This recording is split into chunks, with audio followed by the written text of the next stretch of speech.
Thank you, Pelly. Please send him in. Closing down the line to her secretary, Ganya settled back in her chair, moulded her features into a pleasant smile, and reminded herself one more time not to giggle. Warwick didn't keep her waiting, and she rose to meet him as he stepped into her office. Good morning, Professor. Thank you for coming by on such short notice. I know you have class in an hour, so I promise not to keep you. Ganya waved him toward a chair at her desk. The poor boy would probably need it. Won't you please sit down? I have some wonderful news for you.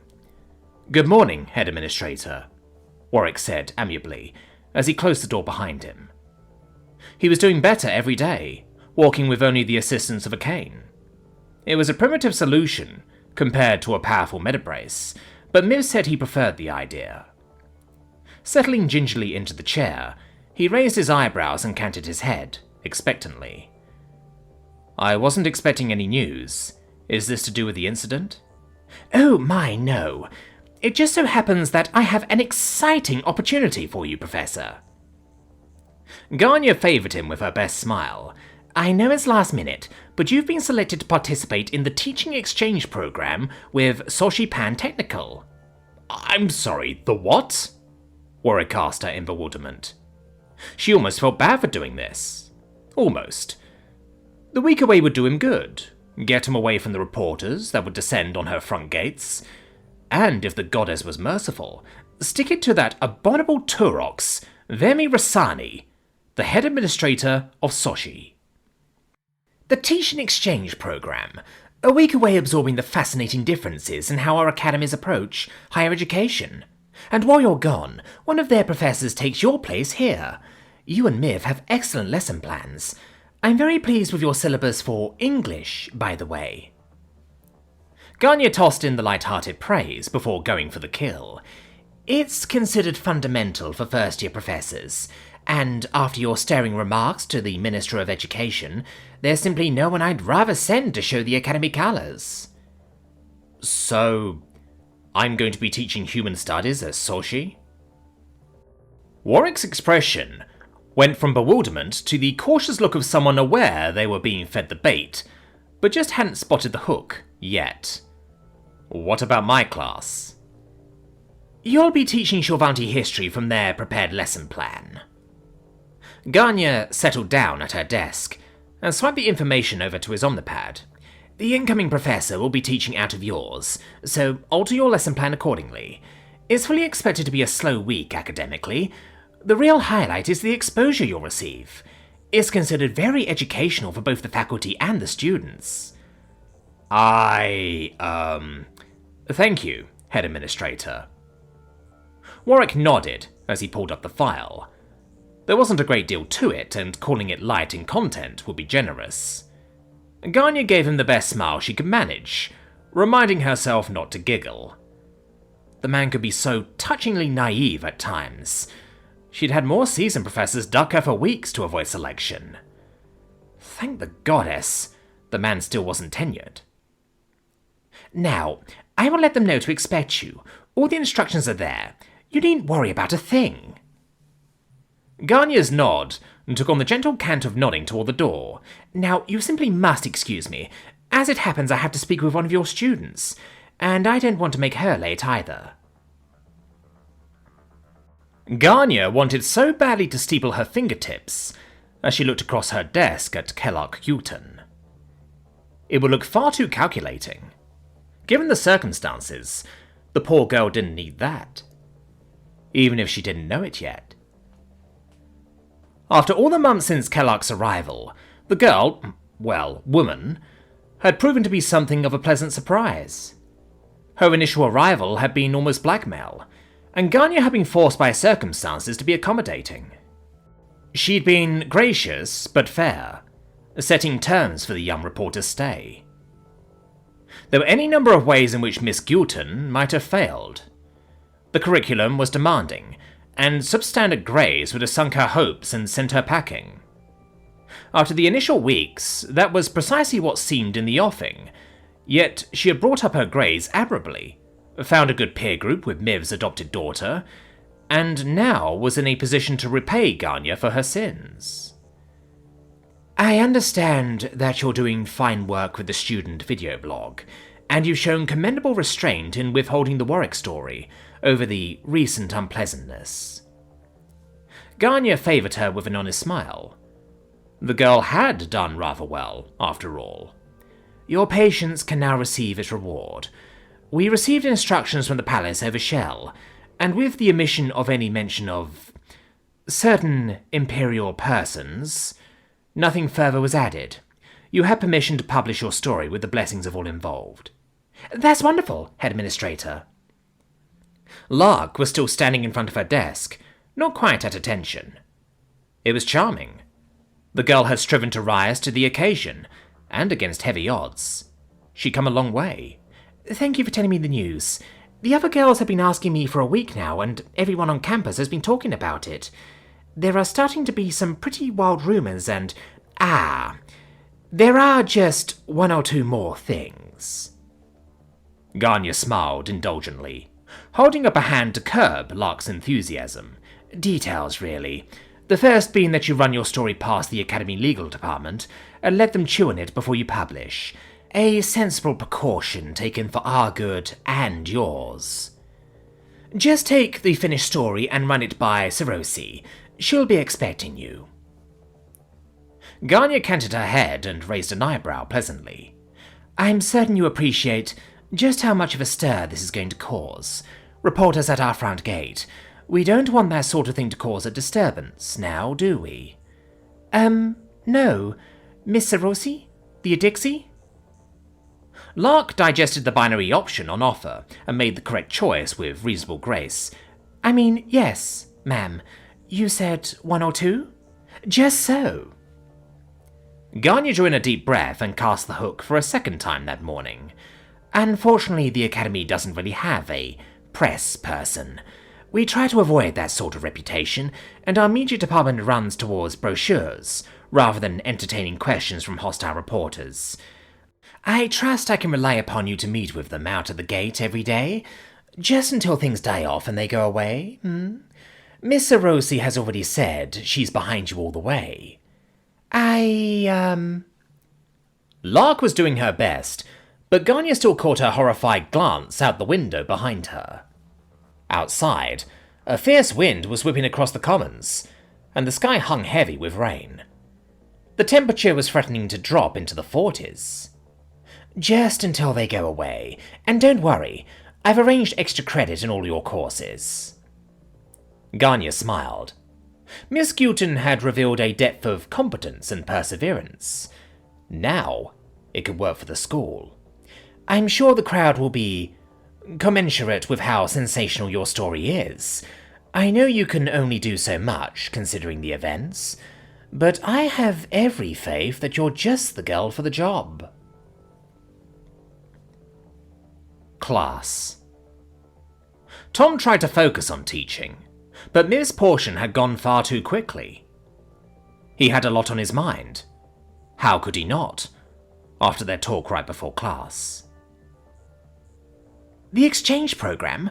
Tom, you're barely standing up without a cane, and we have a wedding to plan. While Miv was a wonderful woman, and they accepted each other's ideas, but he wasn't entirely certain whether it was we or he who would be doing the wedding planning. This time it just seemed to need a certain forced grace. I know she's right. It is expected in your first year, but Tom, Ganya hates Vemi Rasani over at Soche. She tried to make a graph with Ganya's husband while they were dating. Miv went on, explaining the antipathy between the two women, while trying to warm up to the idea. It was only a week, anyway. Sochi's campus was barely 45 minutes from Crantori, and he could stay with Leah while he was gone. It would be safer. Far better than spending time with all those unknown women, and Leah could look after him every night. They could even get to know each other better. Tom wasn't certain if she was selling the idea to him or herself. The effect seemed much the same. Regardless, she finished her portion of the class, discussing the slow merger of Shulvanti nobility with industrial incorporation. It was an interesting talk, and he tried to distract himself by listening. Roman high society always looked down on earning money through trade. The patrician class had viewed wealth earned by anything other than working the land as lower class, dishonourable. Well, working the land or robbing their neighbours blind. Somehow the attitude had stuck. Terran nobility held the land held the peasants, and the tenants were utterly beholden to the nobles. And as far as the nobility was concerned, that was best for everybody. Shorvanti nobility never entertained such ideas, and when their first real corporation started to form, the noble houses joined in with a will. Looking around the classroom, the effects were there to see. The only exceptions were Desi, Melondi, of course, and Prasala, whose family had dovetailed off into senior administration on the Atherton colony. Otherwise, every girl in class had a foot in some family corporation. So, 1912. This week we're going to review what I had you read about unions. He wandered around to the front of his desk before laying his cane carefully across the top. There was no way he'd have been up and about like this before Imperial Medicine came along, but he still needed the cane, and as much as he hated to admit it, his side ached when it got cold these days. We'll get into it in depth, but first, just an announcement and some review. Tom looked up at the girls. Even Desala seemed more engaged these days, and now he had to be gone for a week.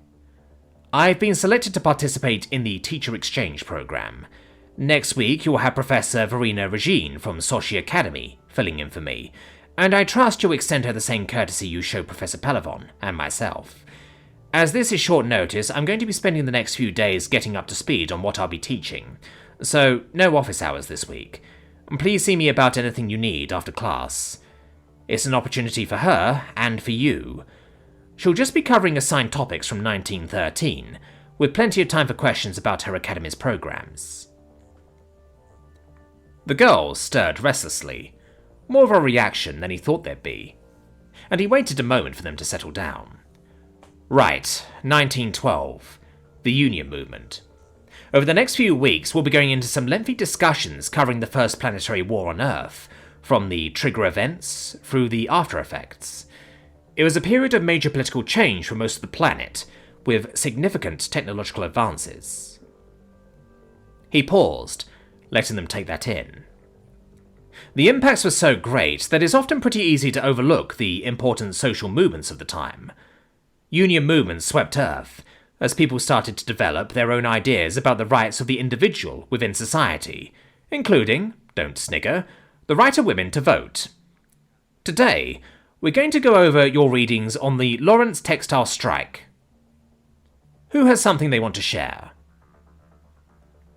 There was a general stir, and after a moment, hands went up. Yes, Deshin.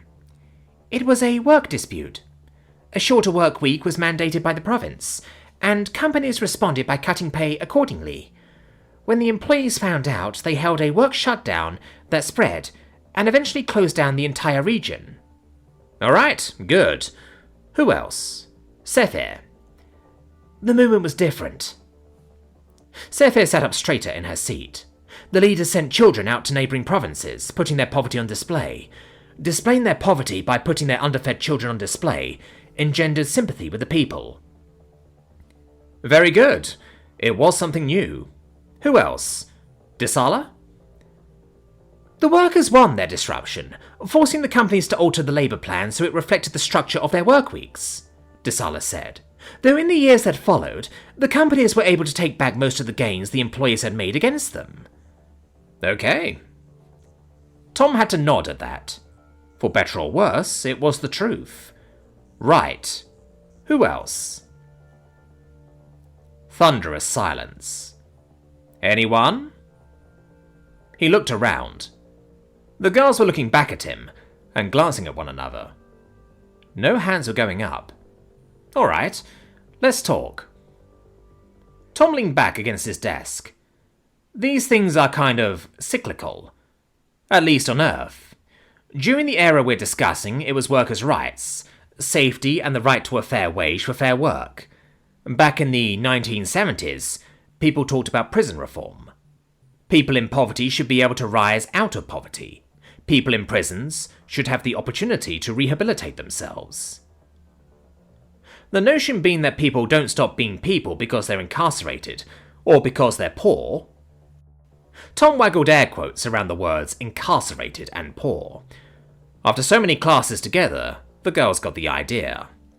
Insert any label you want, but the idea is that people who are down and out should be able to improve themselves and become productive in society. But doesn't being a criminal mean they've given up those rights? Desala canted her head as she raised her hand. It wasn't an easy question, but at least she was talking these days. Doesn't it mean they can't integrate with society? They failed. I think the innate quality of sentient life is a capacity to make reasoned choices. You evaluate options for the best outcome, and when you learn an outcome is bad, you have the capacity to change, Tom pointed out. Back home, we'd say that if you play with fire, you get burned. One way or another, the experience will shape your future behaviour, hopefully for the better. Professor, that seems like a bit much. No one puts their hand into a fire and thinks they can get away with it. Desala spoke up. Despite himself, he was surprised. The girl was on a roll. People are in prison because they think they'll evade the consequences of their crimes, but they chose to break the law. That's fair, Desala, and that's what a prison is for, Tom said carefully. But while that's also an individual choice, they don't absolve society of its obligations. Compassion doesn't weaken a civilization, it affirms it. Civilized people do not wallow in the luxury of legalized cruelty, where the punishment exceeds the crime. When you choose to deny compassion to someone in need, you put yourself on trial. Professor? Tom looked up from gathering his things at the crowd of girls around his desk. Across the room, Miv gave him a bemused smile and canted her head towards the door. She had expected the crowd and promised to wait in their office. Yes, ladies. Right then. How can I help you? He asked. Nesfa and Lark were pressed just in front of Desi, Melondi and the twins. Nesfa, Lark, are you together, or... Sort of, sir. Nesfa shot Lark a quick look as if to confirm something. For her part, Lark had the air of someone who'd just heard the family pet died, but she nodded back to Nesfa. Sir, it's about the news story, about the, incident? The head administrator has asked Lark to write it up and present it on the V-blog. The Academy is going to offer it out to the news service as a statement. Anyway, my mother would like to ask you back for another interview on Meet the Imperium. Right away, as an exclusive, and I need to ask you a very important favour. Please? That isn't the favour? Tom sucked his teeth, thinking it over a moment, before getting in over his head. While meeting the people who helped Nesfa grow up had been a treat, the weekend out with Mavisti Roche wasn't high on his list of things to repeat. Still, if the story was going to get around, better to do it once. And the staff at Meet the Imperium had been pretty reasonable. All right, he said slowly, still feeling the idea out in his head. When is she wanting this, exactly? Well, Lark was hoping to see you about some of the details, but this shell, before you go to Soche, sir, Nesfa said hopefully, diving in for the kill. That way it's over and done with, and the stories go out together at the same time. Just yank the bandage off all at once? Tom rubbed his chin thoughtfully, pondering the time involved. Fine, but I'll be staying out in Creantori. Thank your mothers for me, and particularly the staff at your house. If they only send someone to get me into the studio again, that's really all I need. I'll get you the address later. Thank you, sir. That's wonderful. Nesfa seemed ready to bounce up and down, though Lark still looked like she was facing the guillotine. Curious. You're welcome. Tom didn't know what the hook was, but he could worry about it later. Come by the chess club. Later? Right, who's next? Desi looked like she was about to speak up when one of the twins stepped forward. There tended to be a tell, but nothing today. Settling himself back in his chair, he closed his eyes and winced. His gut still hurt, but this was mostly theatre. It was a cheap trick, but he didn't have to guess who was who. Ow. Yes, ladies. Oh, sir, sorry. He opened his eyes as he leaned back. The girls were looking alarmed. We just wanted to ask you about 2 movies. A special request from Aku. He says he's going on tour and wants to get something about musicians, and we sent him all the musicals you gave us. I mean, you did that one pick last week, which was very unusual, and... Wait, you mean you watched that? Tom stared over at Desi and Melondi.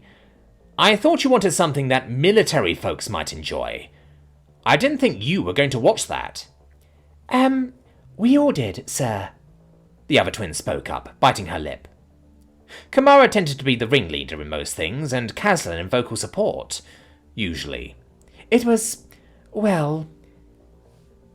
It was the stuff of nightmares, and don't try and tell me anything else. Leaning over for a better look at Mel and Desi, he raised an eyebrow and huffed. I'm giving you your next film. In the meantime, I want a 1-page report from each of you on what you learned from the film. Not facts, just an opinion. Due after I get back.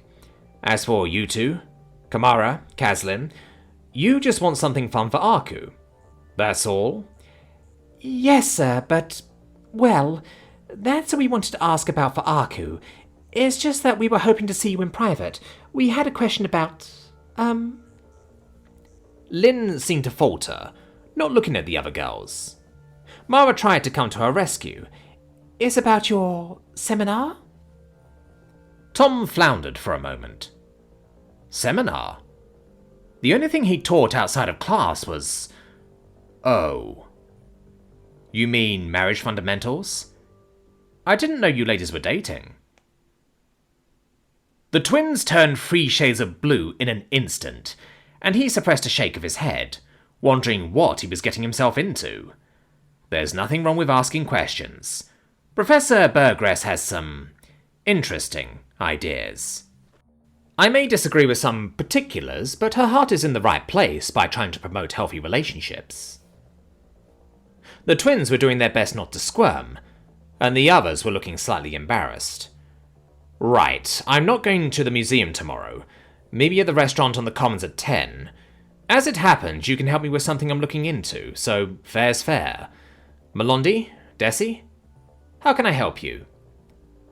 Oh, we were going to ask about a movie, sir, but that's sorted. Melondi nodded, and Desi followed suit.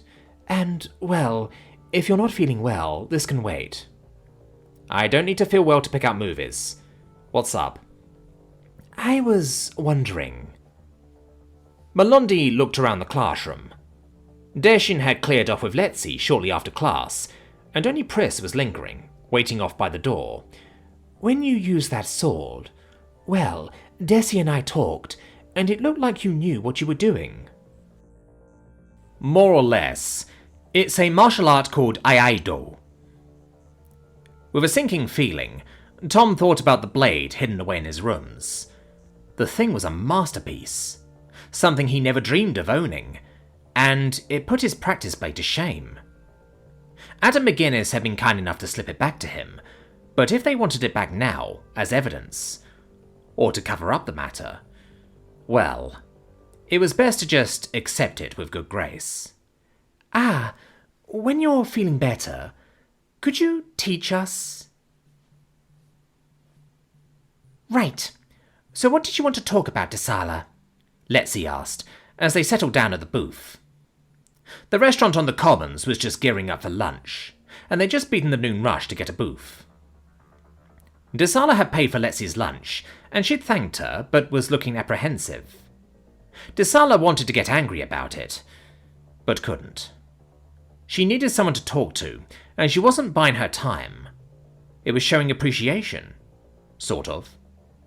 It didn't seem like enough, but it was a start. I need some advice. Desala said flatly, before picking at her papaya. It was difficult to meet Letsy's eyes, but she forced herself to look up and look proud. Wow. This is a first. Letsy held up her hand as Desala started to get up. Hey, just saying. You're always pretty assertive. You know what you want. I appreciate you asking me.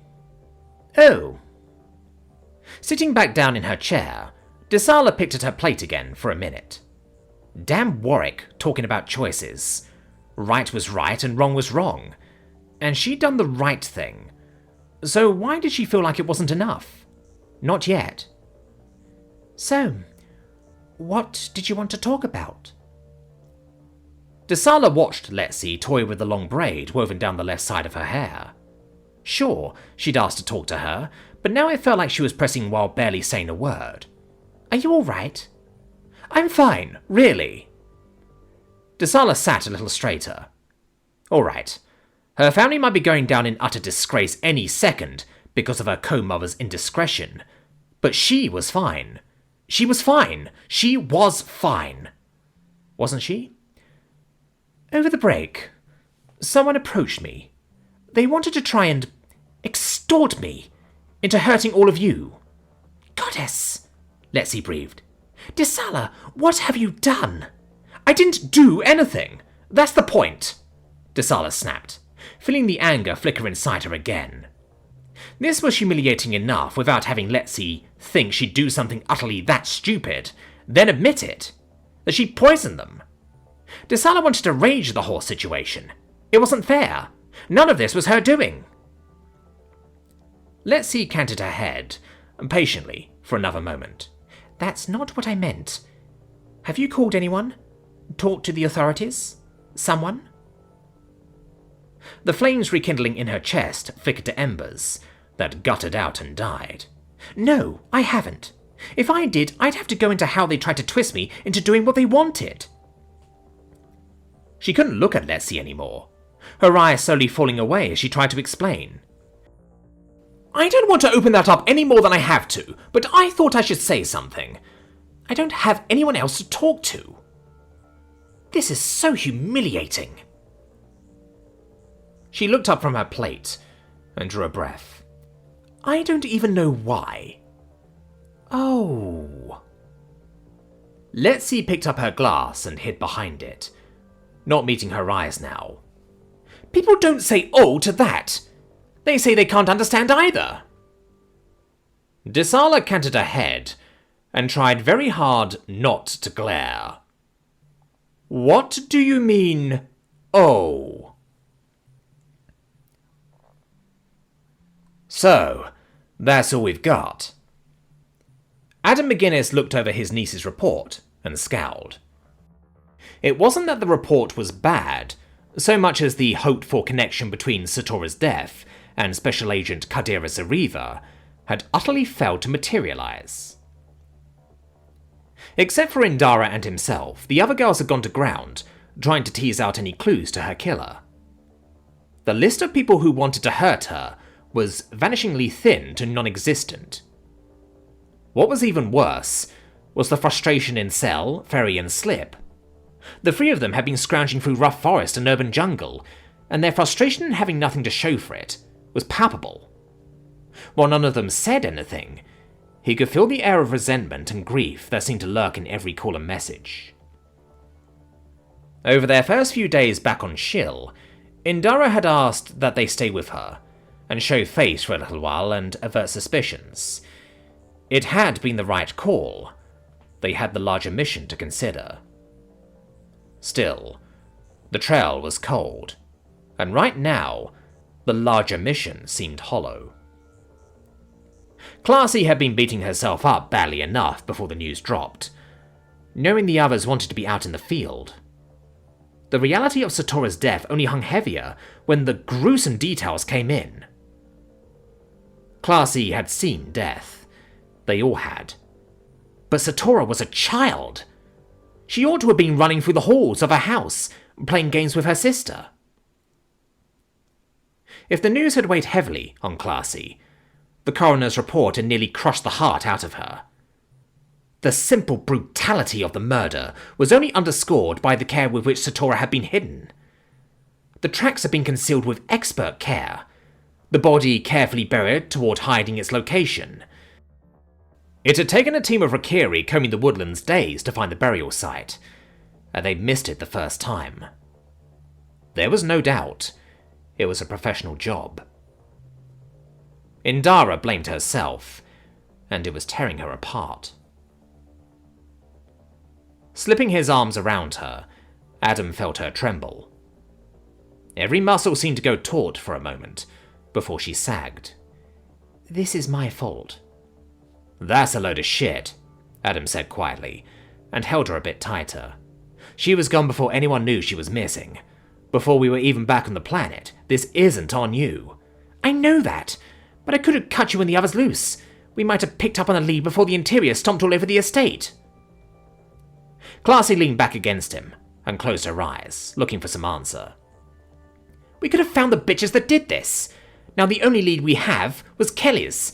At a brothel, no less, and that's come up empty." Kelly at a brothel, Adam chuckled. It was forced, but Classy needed something. Anything. Damn, they grow up so fast. "Adam, I know Kelly has hopes for this party she's setting up. She wants to make it all right, find some proof, but everything's pointing at Maud's woman. You know it, and I know it. No one else has any kind of motive." Indara turned in his arms, slipping hers around his waist and burying her head against his. "I'm your wife, your princess, and you're the team lead. I've never asked anything of you in all these years, but it's her. It has to be. So I'm asking now. We take her out." Adam had spent every minute of the days and nights with his wife, as she struggled through the politics of being Princess Indara Tazu, and every private minute as Classy, hunting with her through any shred of news from the girls, the interior, the reports coming in. He knew the old dictum, never give an order you know won't be obeyed. It was comforting Classy had asked. "All right, babe. But we're all torn up about this, and you most of all. We're doing this my way." He pulled back and looked into the depths of her golden eyes. "Promise me, no arguments." She looked at him for a long time. Long enough for him to wonder which woman was answering. The commando or the princess. "All right, no arguments." "Thanks." Adam felt a tension let go inside that he hadn't known was there. In the days since word arrived of Satora's death, Classy had worked herself up tighter with each passing minute and every new report. Looking into her eyes now, the woman he knew was back to herself. Princess or Death's Head, he could work with that. You know, this party Kelly has cooked up isn't a bad idea. Lots of people coming and going. Could be an opportunity. "Maybe. It's a risk. A lot of nobility show up for this sort of thing." Class's head shot up. "I'm going to have to be Indara for this. Adam, don't even think about leaving me out of this op." "Relax. We'll just bag her. You're there for anything that comes after." He shook his head and held on to the woman who'd become a trembling mass of anger and muscle in his arms. "You promise me no arguments. I'm promising you that." He felt her deflate in his arms then. Sorrow showed on her face for the first time in all the days that had passed, but she nodded once in his arms and sighed. It felt like something dark and evil had passed beneath them and gone. "Oh, that package you wanted for Tom Warwick? The staff brought it in while you were out. It's on the table in the other room." Classy followed him in as he slipped out of her arms. "Adam, I thought you were keeping that for when you got older." I'll get another one. He needs it now." Adam backed up and looked around at the other door. Pulling her along, he spotted the box laid out on the table and grinned. This will be too cool. Tom looked at the Kerbal sisters as they sat across from him and tried to process the question. I'm sorry. What? We want advice on men, one of them said again, while the other nodded and chimed in. Please, sir, we don't know anyone else to ask. All right, I get that. Tom frowned a bit, though he tried not to. I guess I just don't have any context here. Advice about men is pretty broad. What exactly are you after? Well, it's just, you introduced us to Aku. The girl Tom suspected was Kamara started off, as Kaslin chimed in. That was usually how they worked. Usually. And we're really grateful, sir. He's amazing. Possibly Kaslin nodded. But we can't talk to him about this sort of thing. Possibly Kamara nodded as well. We'd die of embarrassment. Possibly Kamara grimaced, lowering her voice. It's just that we've been thinking about things. And stuff from a visit lately. Possibly Kaslin bit her lip, taking hold of her sister's hand. And you were so helpful with Belder, we thought... Hoped we could talk with you? The girls glanced at one another and nodded, before looking at him. It felt like being smacked in the head with a tuna. One of the big 6-foot suckers, too. Alright, so you don't want to talk to Aku? Oh, no. It's just that he's way out of our league. We sort of put him in the friend arena. Could be Kaslin turned 3 shades of blue, as her sister came to her rescue. We had to. He's a cliff singer. They live a pretty secluded life. I mean, he's wonderful, but... well... Okay, so not dating the singing monk. I get it. Tom had picked over the idea of a film for Aku. Under the circumstances, The Sound of Music was definitely out. So, you had a visit someplace and it got you thinking.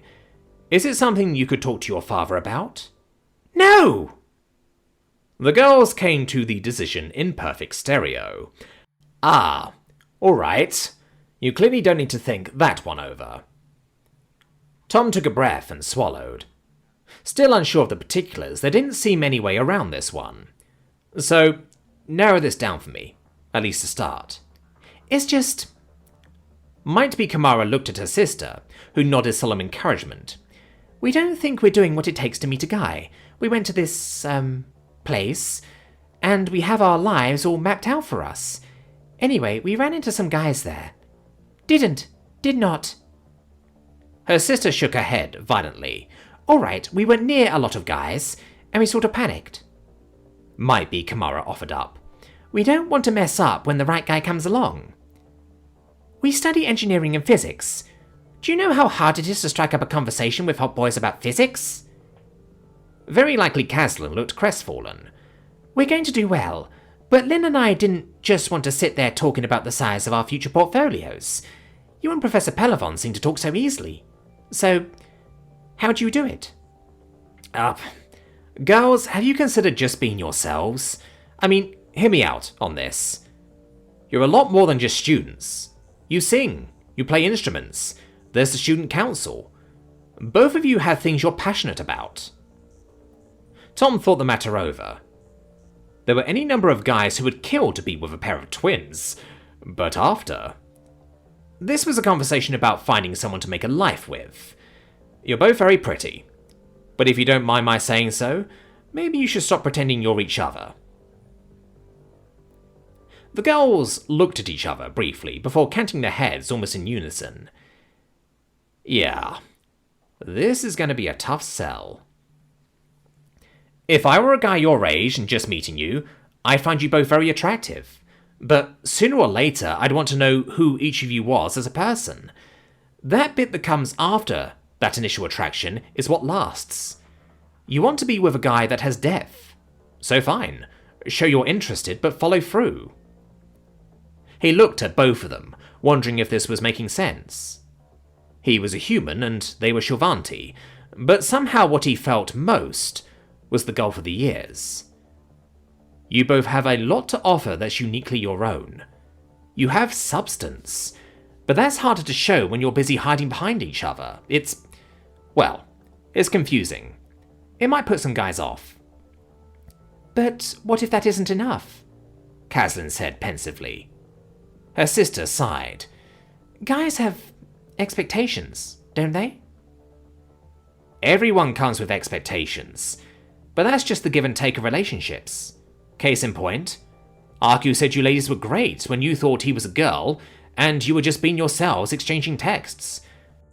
You both made a big impression on him, Tom offered. It's okay to be a lover, just don't forget to be people. 2 of them, specifically. We appreciate that, sir. Really. The girls looked a bit more relieved, and Caslin canted her head. Sir, you said there was something we could help you with. Oh. Tom shook his head, shifting his line of thought. It's probably nothing. I need to find out about shamantal worship as far as planning my wedding, but I haven't gotten around to it. Caslin sipped her drink, as Kamara nodded. Sure. You mean the nudists, right?